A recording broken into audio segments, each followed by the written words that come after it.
Сәлем достар, сізбен бірге бүгін біз торттың начинкасына арналған вишневый конфи немесе конфитюрді жасайтын боламыз. Кез келген тортқа қолдана аласыздар. Ең бірінші біз тазартылған шиемізге қантты қосамыз, ванилинді қосып жіберсеңіздер болады.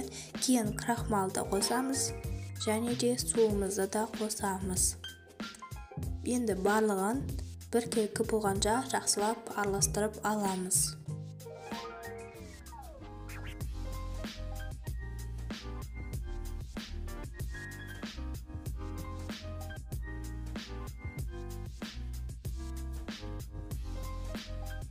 Енді осы шиемізді баяу отқа қоямыз, және де әрқашанда араластырып отырған жөн, әйтпесе күйіп кетеді. Және қоюланғанша ұстаймыз. Міне мен жайлап қоюланып жатыр. Осындай күйге енеді. Қою болады, өздеріңіз қоюланғанша ұстай бересіздер.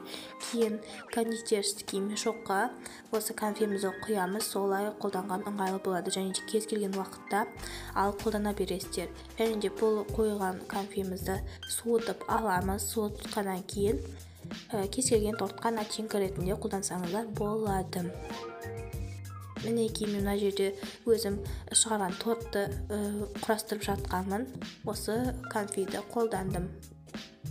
Бұл бізде конфи бір слойға жетеді, 20 диаметрлік тортқа. Мінекей осындай болады, астарыңыз дәмді болсын.